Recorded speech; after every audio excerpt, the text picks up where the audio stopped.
Today in a special episode, we'll be interviewing comedy superstar Maz Jobrani. This is Doctor versus Comedian.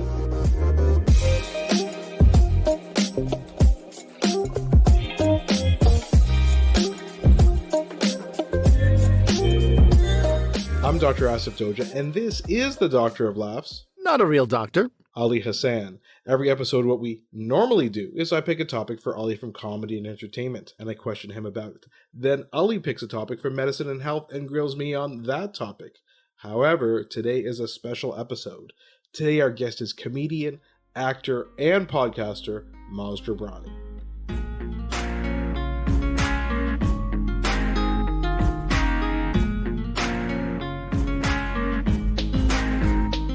Okay, Maz Jobrani, full disclosure to our listeners that I have a strong connection to you through comedy, through love, through life. Strong enough that I named my son Maz. He's not named after you, but he's not named after you. The key is, Maz, do you continue to not do anything to scandalize the Maz name? Did I make the right decision? Well, no, you see, he doesn't have to be named after me. The fact that I'm older than him makes it that he's named after me. You understand what I'm saying? Like, I was named before, he's named after. Chronologically. Chronologically. So any Maz that came after me was named after me. Do you understand what I'm saying? It's all about where you put the emphasis. Yes. And I'm putting the emphasis, your son was named after me? Oh, that's great. Now, you could slow it down. And you understand what I'm saying? So I'm going with that.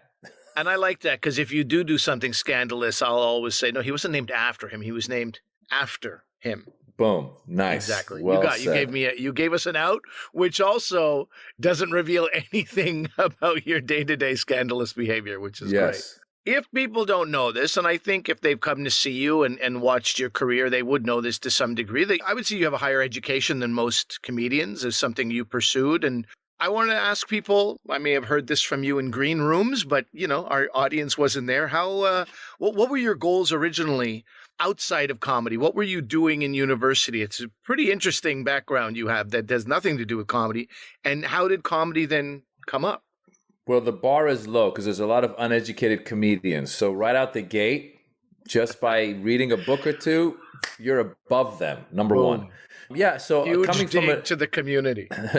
Coming from an immigrant background, I was born in Iran, grew up in America since I was 6 years old. Immigrant parents, they had no idea or concept of what a life in acting or comedy would be. So when I was around 10 years old, growing up in Northern California, Eddie Murphy was the biggest star in the world. I wanted to be Eddie Murphy. I got into plays. I started doing plays. The teachers would always say, hey, you've got that thing. You've got the thing that it takes. And I think part of that is just, I like being on stage. I first discovered that I did a musical when I was in the 7th grade. It was a 7th, 8th grade school.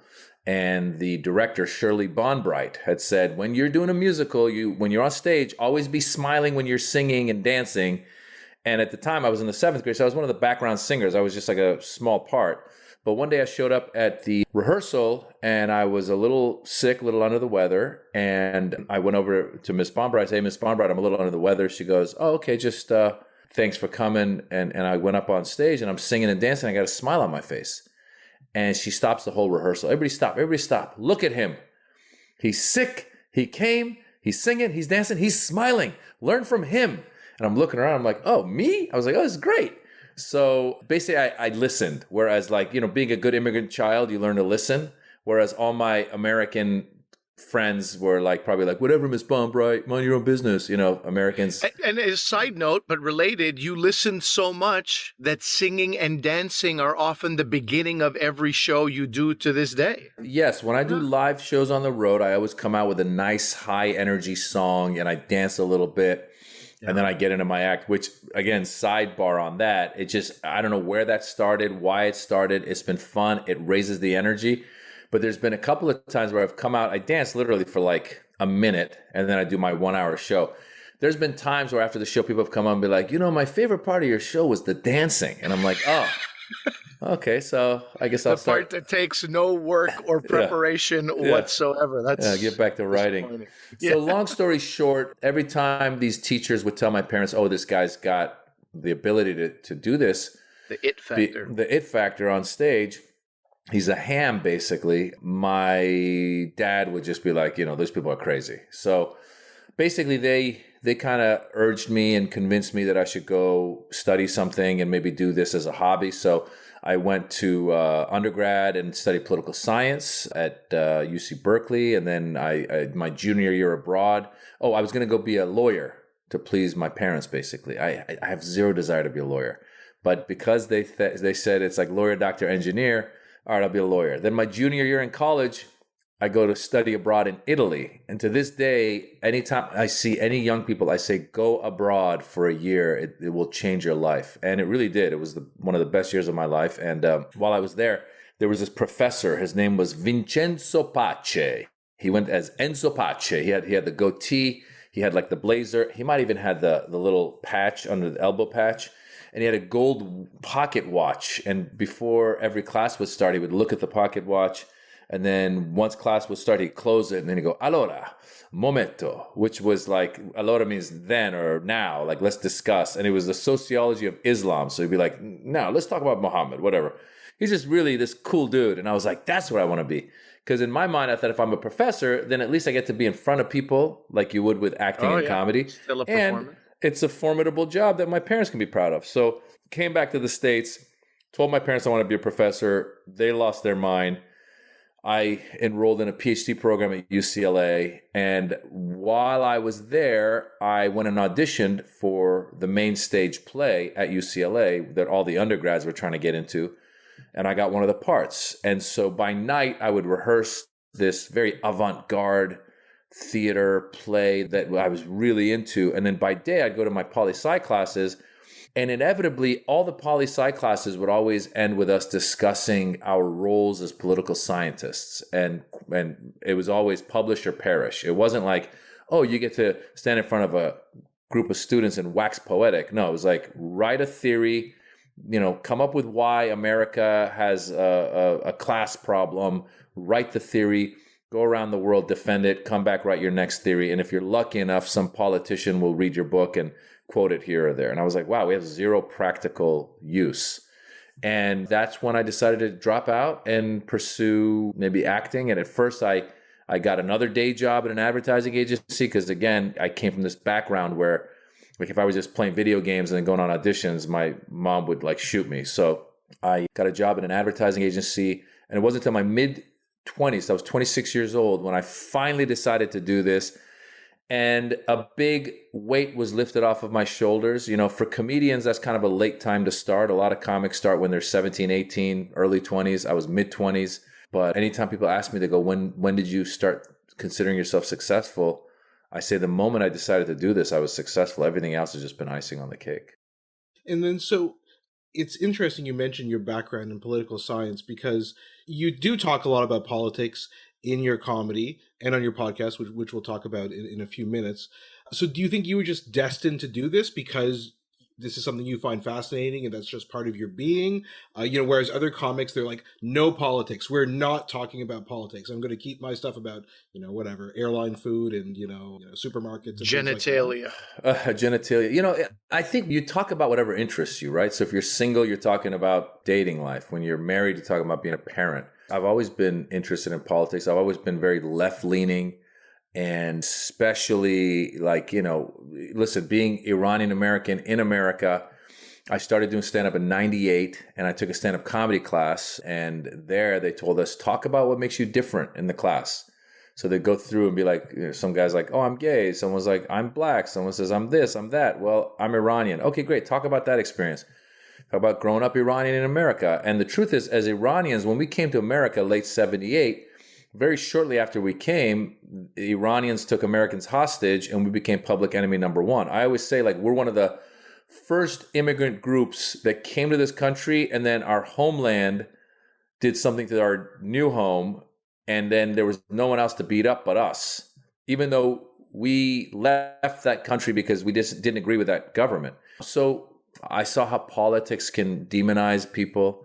Whether it's from just news coverage all the way to the media, all the way to the way politicians talk about people, all the way to the way people get motivated to fear a group of people. And I mean, the Trump years basically played every card from, okay, it's the Mexicans, rapists and drug dealers. Then it was the Muslims, terrorists are coming across the board.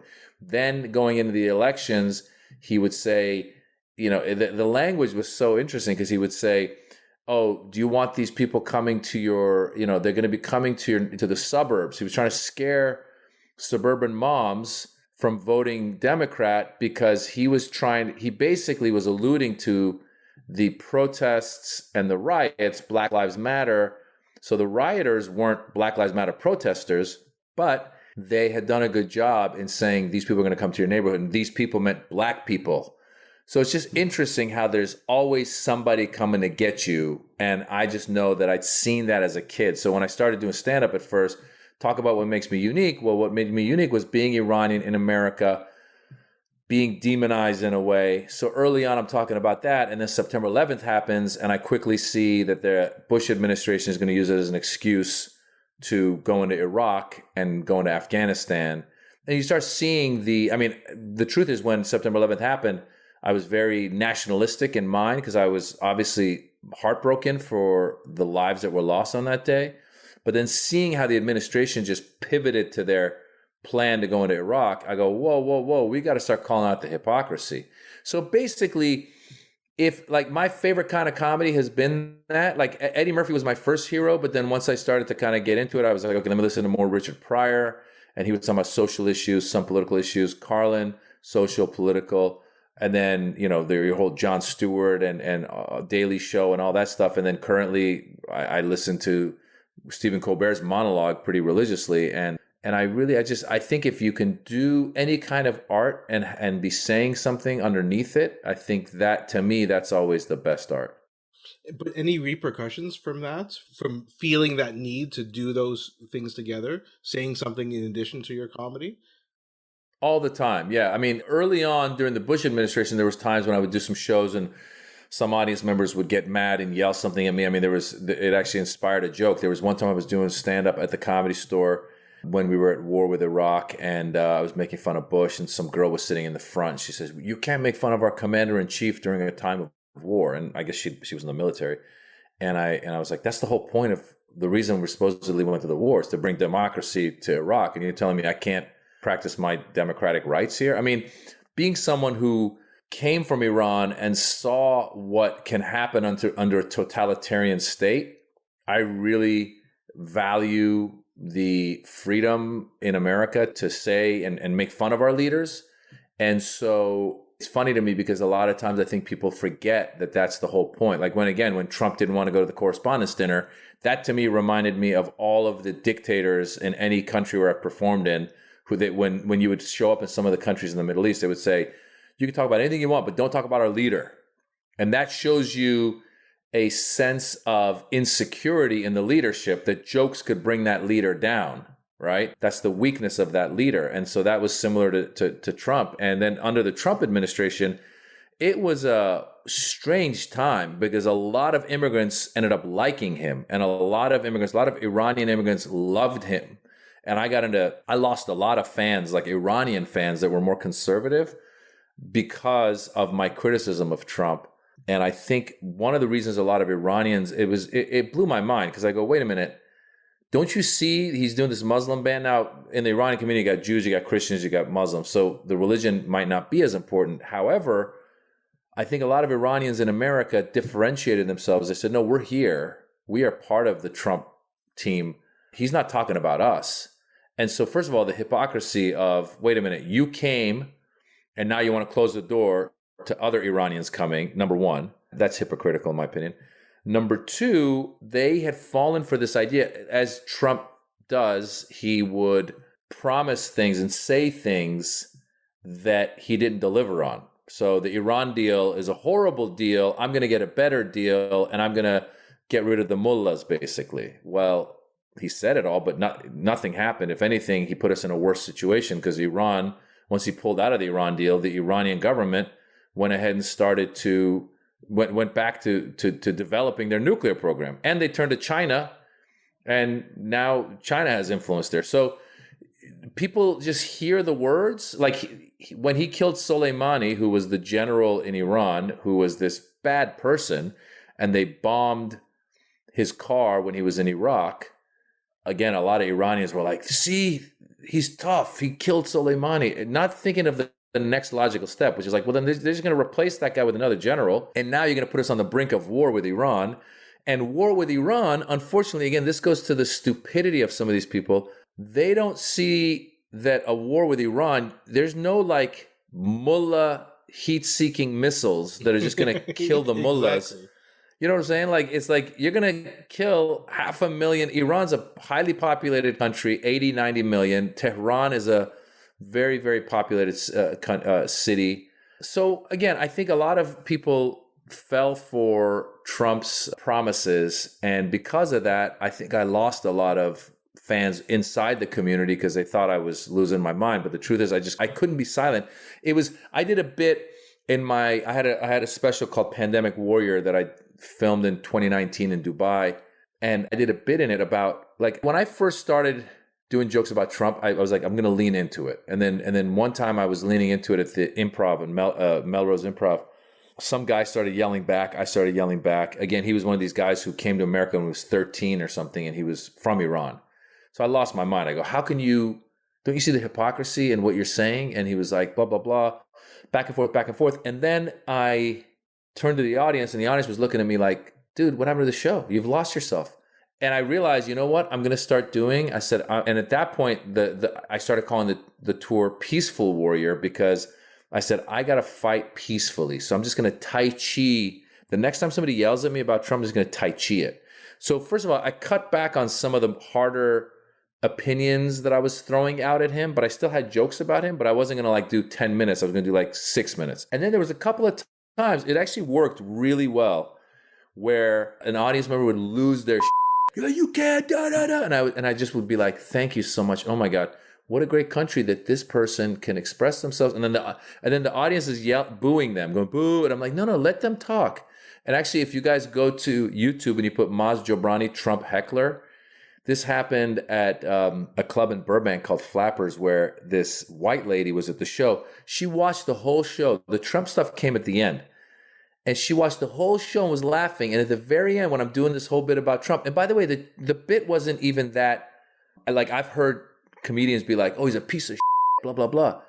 This was like, the bit was all about how he keeps tweeting and how it's impossible to avoid him, and how like his tweets are like Tetris, and it just keeps coming and you got to keep trying to fight it. So there's this bit that I get very physical at, where I talk about one thing, like I go, Stormy Daniels. Then I go, Stormy Daniels, whatever, Ukraine. Then da-da-da-da-da-da. It just keeps coming. And I'm going back and forth on the stage. It's a high energy bit.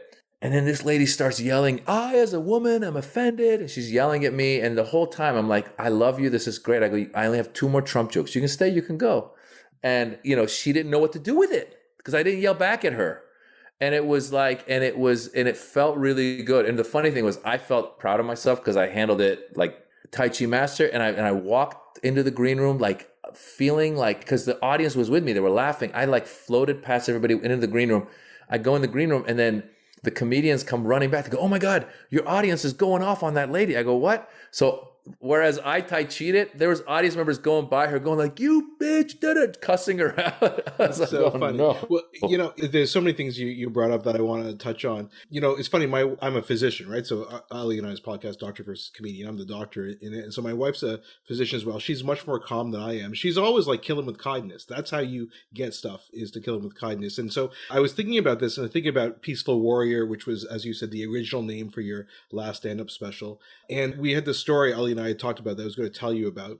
I don't know how familiar you probably are, but some of our listeners may not be that familiar with the Canadian political scene. So we have 3 major parties. Thankfully, they're labeled as what they are. So the Conservatives are the conservative right-leaning party. The Liberals are center-left. But then we also have a far left NDP, the New Democratic Party, which is much more left-leaning, most socialist-leaning. And so the leader of that is Jagmeet Singh, who's a Sikh guy, right? And in the last kind of election, he was kind of giving a talk to a group of people in the run-up for the election, and a woman came up to him, and she said, he's Sikh, right? She's like, you're trying to impose Sharia law, and you support the Muslim Brotherhood, and going off on him like this. And again, his reaction was just like the way you approach it. He says, this is his quote: "We believe in love and courage. We don't want to be intimidated by hate. We don't want hatred to ruin a positive event. So let's show himself and the audience how we treat someone with love. We welcome you. We love you. We support you." And when I was reading about Peaceful Warrior and hearing about this kind of Tai Chi approach, I thought, wow, what a similar approach you two have. And Jagmeet Singh, by the way, martial artist, trained martial artist. So you're on to something, Maz. Clearly, you're following the best. Yeah, I think what's happened is people have, like, in a way, I mean, they've kind of lost their minds. I mean, because the fact is, I always say, again, growing up in America, I didn't really travel out of the country that much. I went to Italy my junior year, but then it wasn't until around 2007 when I was part of this tour that you guys are, I'm sure, are familiar with, called the Axis of Evil Comedy Tour, where we went to the Middle East and started doing shows there. And at the time, 2007, imagine the Middle East has that image of terrorism and all that stuff. I just remember going to Egypt. I remember going to Jordan, Lebanon, you name it, Kuwait. And I would see the people walking around in the traditional garb. And I'm thinking to myself, wow, if an American had never left and only knew the Middle Easterners from what they see in the news, if they came here, they think they're surrounded by a bunch of terrorists. But in reality, those guys were like, accountants and shop owners and just trying to live their lives. And most people in most of these countries are just trying to work, make some money, feed their family. And so I think end of the day, we have so much in common. Like somebody like me and a Marjorie Taylor Greene, she wants what's best for herself and her family. I want what's best for myself and my family. And yet you buy into this rhetoric that like when you listen to sometimes the things that they hear about, oh, they're coming to get our guns, and the liberals are socialists, and they want to, all these labels that they put on, oh, they want to groom our kids towards homosexuality. All this stuff. If you don't take a second to go past the headline and go, well, you know what? Let me Google real quickly and see if there really is a cabal of people who are trying to groom our kids. Like, can you groom? It's funny. George Takei, I follow him on Twitter. He had a great tweet where he was like, he said something along the lines of like, straight people tried to groom me towards being straight forever. And he's like, I can tell you, it didn't work. And that's the point. Your sexuality is your sexuality. You are who you are. And so all of that to say, I think people have kind of lost their minds. And as you just said about the left politician there, that lady had heard about Sharia law is coming and all of that stuff, and didn't logically think for a second. First of all, just click past that headline and go, oh, he's a Sikh. Wait a minute. What's that? Oh, that's not even Muslim. Oh, right. Let me just read a little bit. But she read the headline and she put two and two together in her mind. And she was like, this guy's trying to take over my world. And by the way, this whole thing of like Muslims coming and they're going to, bring Sharia law. How many Muslims are in any of these countries, and how would they impose Sharia law? And there's no logic.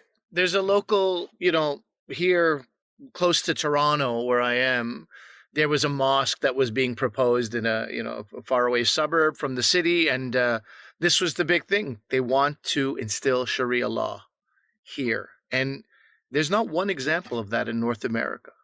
And that's, again, just search past the headlines. There's not one example of where that's happened. You can't find it. Why is Burlington, Ontario going to be the place where this happens? Like, it's really like...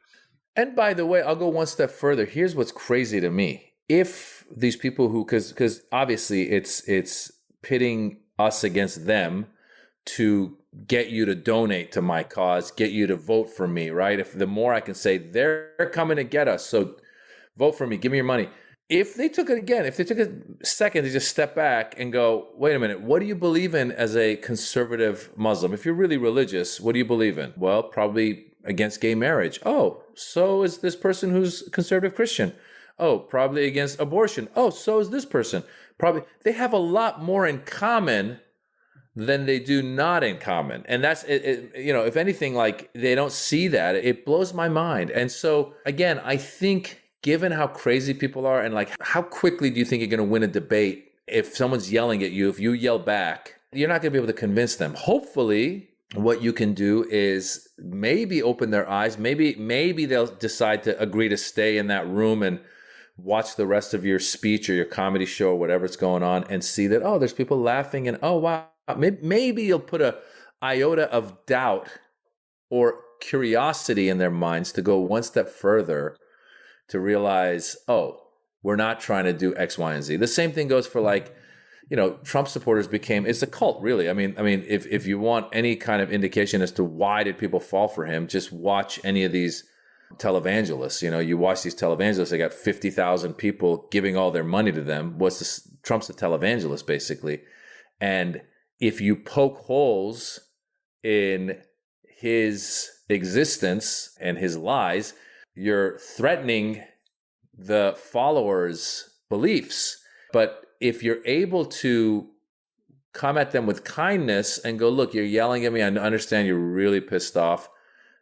I'm doing my job, so I only have like 5 more minutes. You can stay or you can go. Totally fine. And you keep that tone. And they might leave yelling, or they might sit there and watch. Like that lady in this clip that I tell you about, I think she's kind of seething, but she's sitting there. And I don't know what happened to her afterwards, but I do know that she sat there for the rest. And by the way, you're at a comedy club. The whole point of a comedy club is to make fun of everyone. Like, that's the other thing they would do. A lot of times, like, these Trump supporters would be like, why do you make fun of Joe Biden, man? What do you do? And I was like, all right, I'll get there. Just relax. Let me do it on my terms. I'm not a jukebox. I'm not taking requests. So it's crazy. I mean, and matter of fact, I did a joke about Joe Biden because, in all honesty, like, Joe Biden his thing was all about, like, gaffes and saying these old quotes, and he's old and all this other stuff. And then during the State of the Union address, he was talking about the Ukraine, and he goes, no matter what Putin does, he's not going to win the hearts and the minds of the Iranian people. He meant to say Ukrainian. He said Iranian. And I was like, okay, as an Iranian American, I got to do something with this. And so I just did a quick little video, and like, I have a pet peeve where people say Iranian, I go, it's Iranian. So I did this little video where I just was like making fun of it. Very quick, very short, put on my Instagram page. And that clip got like over 1 million views. Whereas my clips usually get a couple 100,000. That got over 1 million views, which again leads me to believe there's a lot of conservative Iranians who are like, yeah, man, see? Again, in their minds, Biden's weak, Democrats are weak, and somehow the Republicans are going to free Iran. And so I don't have time to stay on that. So with that said, yes, I lost some followers and fans, but I hope that I also gained some followers and fans who were like, oh, this guy's kind of wearing his heart on his sleeve, and I appreciate that.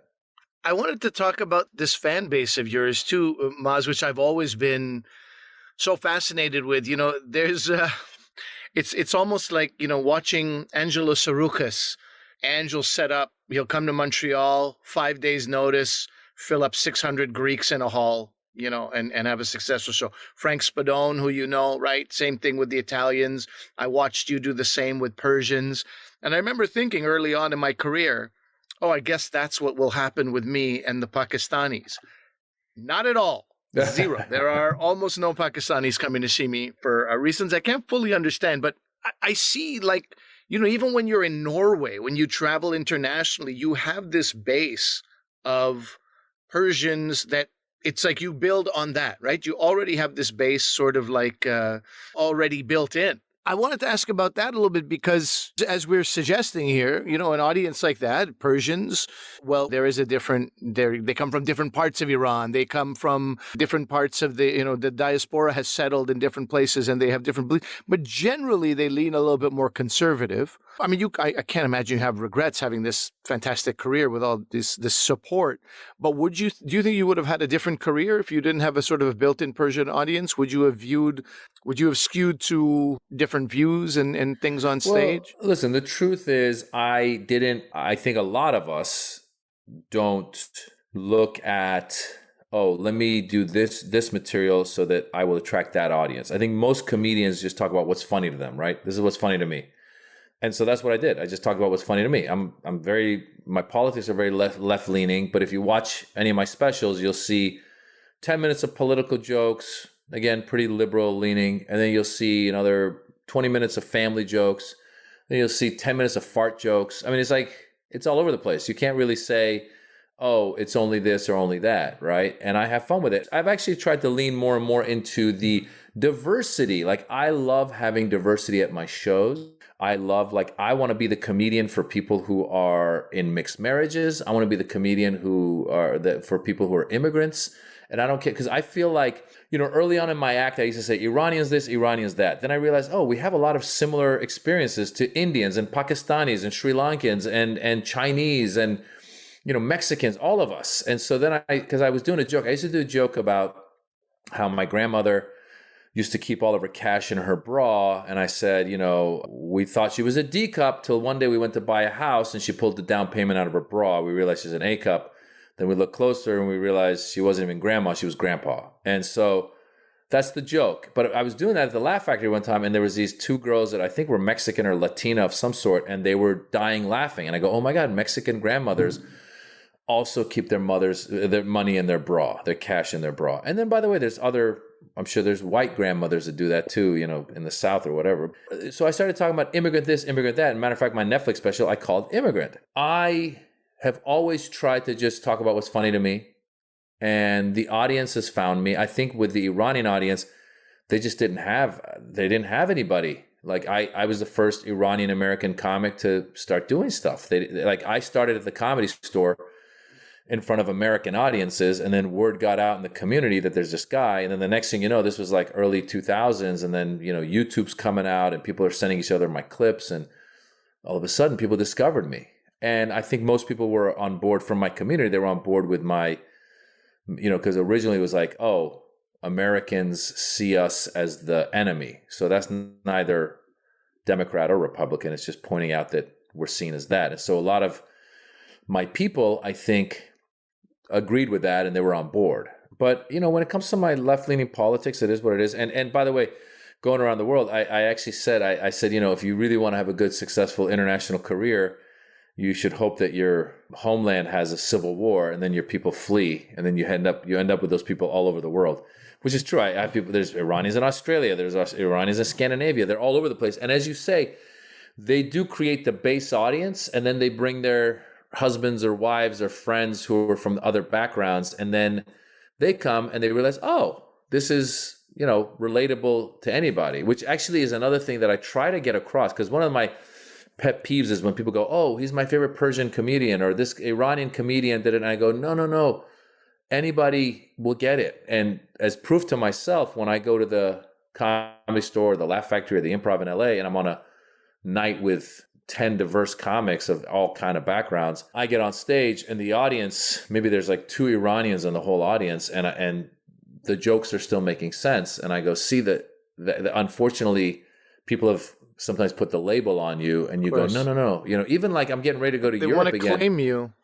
They want to claim you, and they've seen a bit and they think that's what it is. They think the whole thing is going to be that. And you assume that everybody knows about your other acts. I've done like 5 solo specials. I think that everyone's seen it, but they haven't.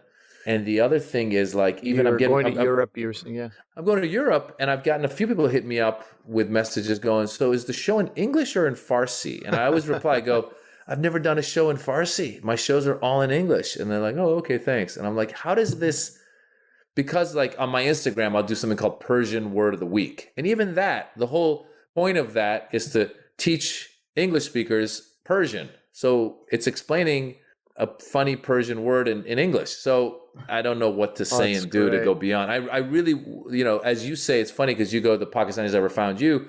I look at a guy like Russell, and I go, oh, obviously there's a lot more Indians in all these places, but his audience is even more diverse now, because as your numbers get bigger and bigger, more diversity is going to come, similar to like a Joe Coy. So I look at them and I go, God, I wish more people from these other backgrounds would discover me. And for me, I get excited when a white guy or an Asian guy or a black guy, says, hey man, love your comedy. And I go, oh, good, I got one more. It's like fishing.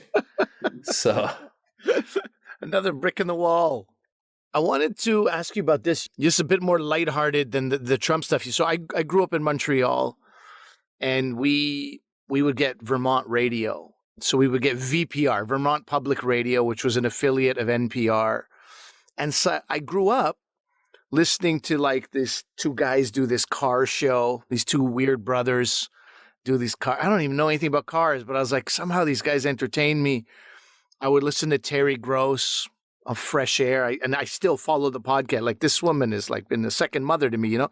And of course, Wait, Don't Tell Me was like another like huge part of something that I would listen to on NPR. And I don't know, hearing you on that show, I was like, he has found his people. He has found his place, because, you know, you have a very palatable way of getting a political comedy across. It's not like you're stupid if you don't understand. It's not one of those guys by any means, right? So I don't know, what did that mean to you to be on that show? You were a regular. I heard you a number of times on that. Does that continue?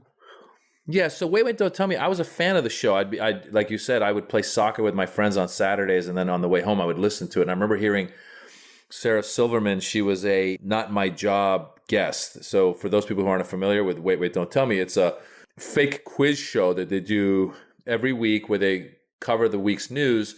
The host is Peter Sagal. The co-host is now Bill Curtis. And then they have three panelists who are either comedians or journalists or others who they rotate just throughout the year. There's always, like, they've got, I guess, like a roster of 30, 40 people, and they always rotate three of us at a time. So in a given year, you might end up on like 10 episodes throughout the year. So they always have a celebrity guest who comes on, and they ask quiz questions from them. And so I heard Sarah Silverman on there, and I was like, oh, wow, they have comedians as celebrity guests. And I thought, wow, I'd love to be a celebrity guest one day. So when I had my first solo special come out, which was called Brown and Friendly, whoever was my publicist or something, they got me on as the celebrity guest.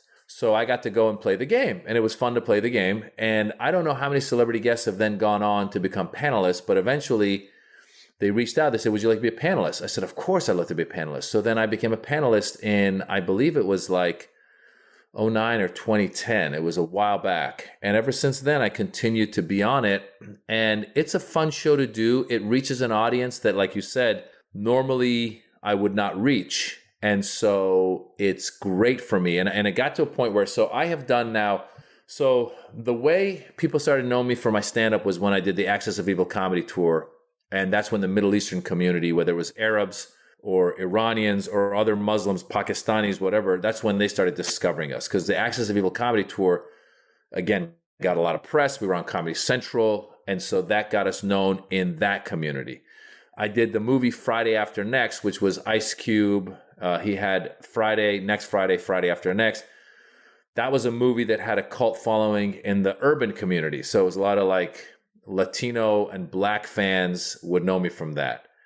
Then Wait, Don't Tell Me tends to have like an older white liberal audience. So what would happen was when I would do a live comedy show and I would do meet and greet after the show and people would line up to get the t-shirts and take a picture, I would look down the line and I kind of would know where people know me from. So if I saw like an older white couple with a tote bag, I was like, oh, that's Wait, Don't Tell Me. You know, if I saw like whatever, I just kind of public radio listeners, you can spot them, of course. Yeah. So it's been good. It's been a good little addition to my fan base, and I love being on it. And yeah, it's a fun way, and it's all basically improv. And it's like you got to write some jokes going into it in your mind. Like, okay, we're going to cover this big news piece this week.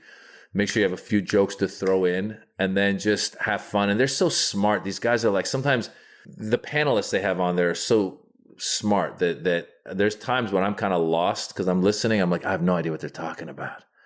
And I'm like, can I, just wait for the next subject. It's like, but it's been fun to do, man. It's a fun thing to do. Well, I think you're putting yourself down a bit because I want to talk about your podcast, which is Back to School. And those of you who haven't listened to it, it's a very educational podcast and funny as well. And I think you could tell us about that. Seems to be the genesis for that. But is that what you want to do with that? Yeah, Back to School with Maz Jobrani happened because my kids, who are now a little older, but when they were a little younger, they would constantly ask me questions I didn't know the answers to. Why is the sky blue? How far is the sun? Whatever these questions were. And I was like, gosh, rather than Googling the answers, why don't I bring on experts and we'll find out. And so every episode starts with a question from one of my kids, and we ask the expert the question and we go from there. So, just to give you an idea, we had a guest on a while back. He was a former FBI guy, Frank Figluzzi, and he's one of these commentators on MSNBC. He's great. So when I told my son, who's now 13, I said, yeah, I got an FBI guy coming on. What question do you have? And he goes, well, I'd like to find out, has he ever shot anybody?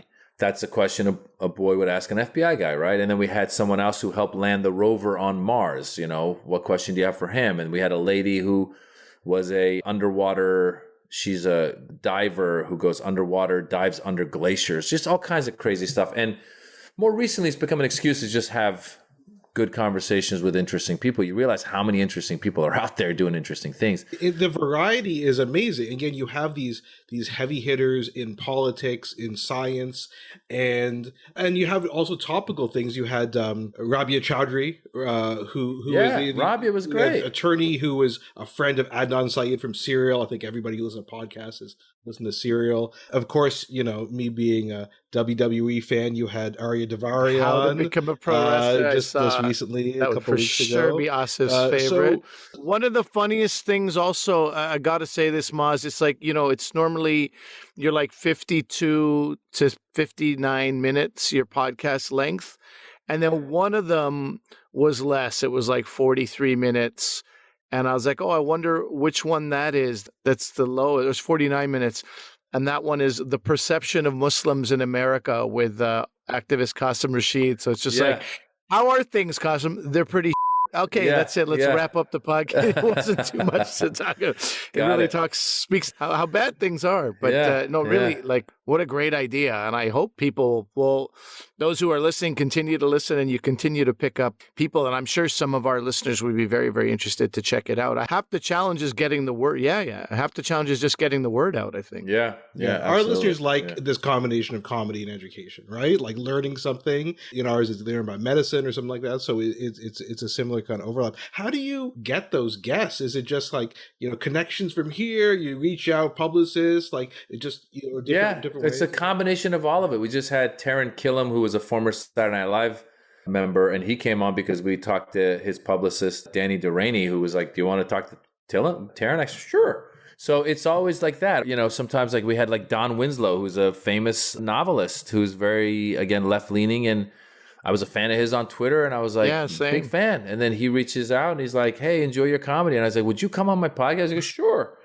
So it's just like, just put it out there, and people say, sure. They take the time, and it's been interesting. Like, I'm surprised sometimes. Glenn Kirshner is another great analyst. He's a former, I think, not DA. He was a former, not attorney general. He was one of these, federal prosecutor. And I was following him on Twitter, and I was like, oh, love what you're saying. And then turns out he's married to an Iranian woman, and she tweets back, and she's like, oh, one of my favorite bald comedians talking to one of my favorite bald people, her husband. And I was like, oh, wow. And then I was like, would you come on? So he came on. So it's just being out in the world, man, I don't know if you remember this, because I've quoted you many times over the years having said this. It was one of my favorite things, as a young comedian. I was opening for you once in Montreal, Concordia University. And as you say, you spend a lot of time with people after the shows, and everybody, you engage with people for sometimes up to an hour after the show. There's like, talking and signing autographs and all this kind of stuff. So you were telling me that a lot of these guys, and I had just seen one of these guys come to you and talk to you about, I want to be a comedian. I want to be a comedian. I'm thinking about becoming a comedian. Do you still get that a fair amount? Yeah, and interestingly enough, I always try to give them some feedback. Really, the basic feedback is write as much as you can and get on stage as much as you can. And more recently, I had a couple of those moments where, like, I kind of got, heartfelt. Like I got not emotional, but I was like touched. I was touched where there's a guy named Steven Garza at the Comedy Store, and the Comedy Store just celebrated his 50th birthday. And Steven's this white guy, long hair, looks like he could be in a metal band or something, sweetest guy in the world. And he took a picture with me there. And he's told me before, by the way, he's taken me to the side and said, I don't know if you remember, but I emailed you and you wrote me back. I was like, oh, thank you. But then I read his, whole caption when he posts it. And there was another guy too. I forget who the other guy was, but both of them were like, this guy, Steven was like, I remember coming to the Comedy Store one time and I saw Maz Jobrani for the first time, and I enjoyed his show. And then I decided to reach out and he responded. And I'm thinking to myself, hey, good for you for responding. I responded to this guy. And then, and so I've had a few of those moments and I try to as much as I can. I just tell people, because a lot of times nowadays people will be like, well, can I send my clip and have you give me feedback? And I'm like, that's not going to do anything for you. Like, just keep writing and getting on stage, really. So yeah, that's kind of what I tell people. I remember that particular guy who had asked you for some advice. He was like, I want to do this, something I wanted to do a long time, but I always worry because, I have a condo, I have a car, I'm not sure, like comedy, I heard you don't make that much money when you start. And I remember you were like, sometimes I don't know how to explain to these guys, like, if you're worried about your condo and your car, maybe you don't need to do this. Like, this is a need. This is a need. And I remember you telling me this story about like all these great comics who you started with and they just kind of fell off because they were like, this is crap. This is garbage, dude.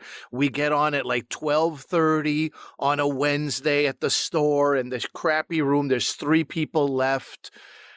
And you were like, I don't care about that. I got some stuff I want to get off my chest, and even if it's to 3 people, I'll keep doing it. Yeah, that's for anything in life. I tried sales. There's some people who I tried sales, and the first time I tried to sell the thing, and somebody said no, I was like, oh, I'm done.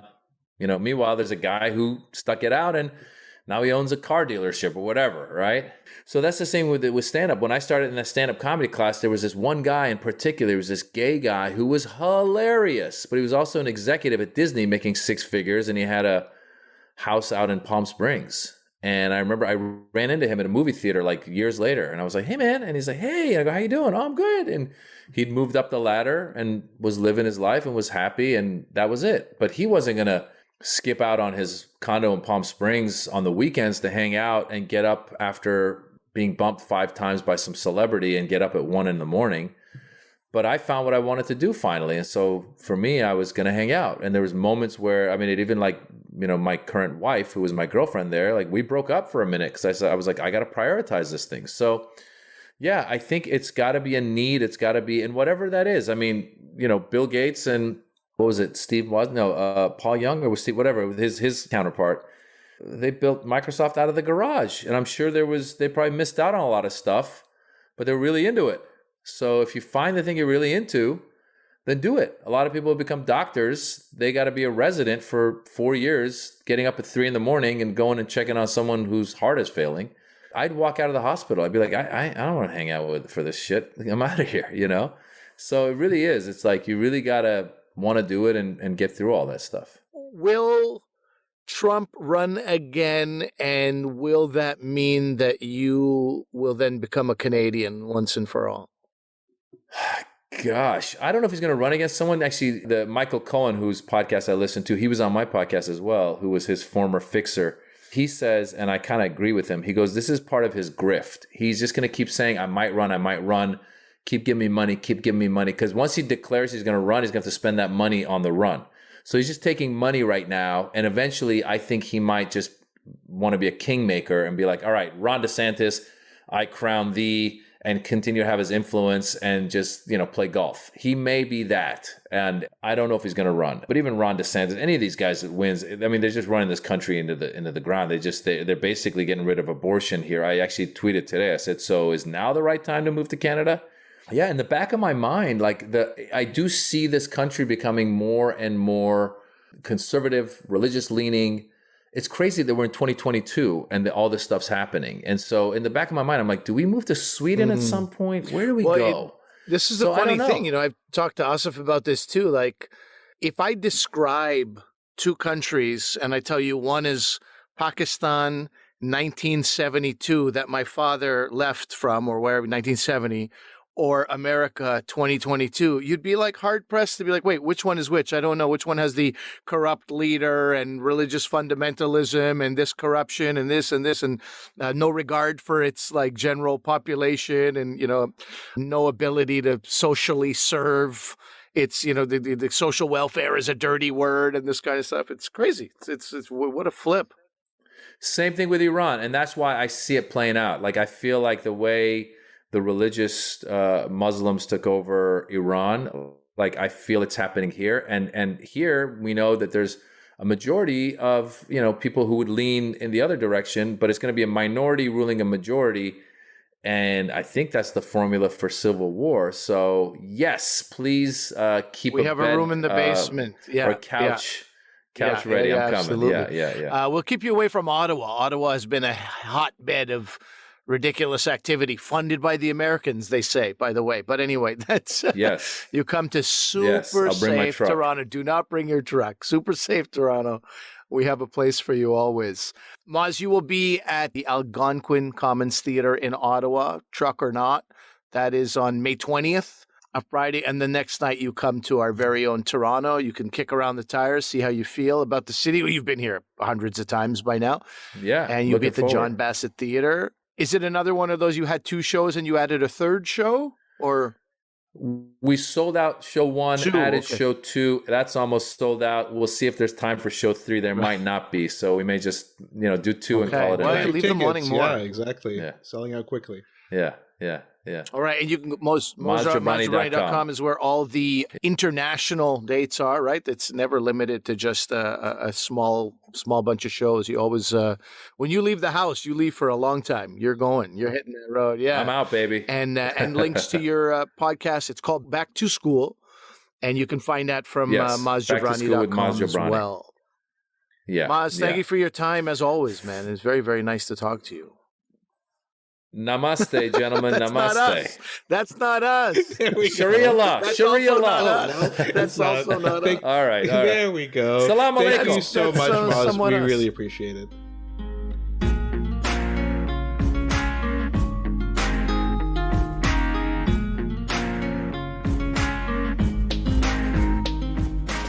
Thanks again to Maz Jobrani for being on it. Love listening to that guy. I think he's a hilarious comedian, so insightful about the political climate in the U.S. and abroad. I could listen to that guy for hours. It was great having him on. Also a good dude. Just a good dude. Solid guy, for sure. We really appreciate having him on. Check out his shows coming up May 20th in Ottawa, May 21st in Toronto. And all over the world. Exactly. Remember to reach out to us, drvcomedian@gmail.com. We're also on Twitter, Instagram, Facebook, Dr. V Comedian. Ali, you should always be remembering to plug your newly rebooted other podcast as well. It is called This Podcast is Delicious. It is a good time. As I mentioned, we had Bob Bloomer on for a 2-parter, and we just had an episode talking about omelets and mimosas. We put our pants on one leg at a time. Don't think that we're looking down at the plebes, but sometimes you want to talk about omelets and mimosas. Yeah, I got to listen to that. I'm a big omelet guy, as you know, and because I watched Selena versus Chef. Selena Gomez had that show, and she learned from a French chef, I forget his name, but about how to make the perfect French omelet. So I'll compare it to your omelet making skills on your podcast. And remember that although I'm a doctor, I'm not your doctor. Medical issues we talk about are for your interest and information only, and they're not medical advice. Not a one. We don't really talk about not a one. Except for Maz talking about how he would not want to be a doctor. But please consult your medical professionals for actual medical advice. Thanks for listening. Bye.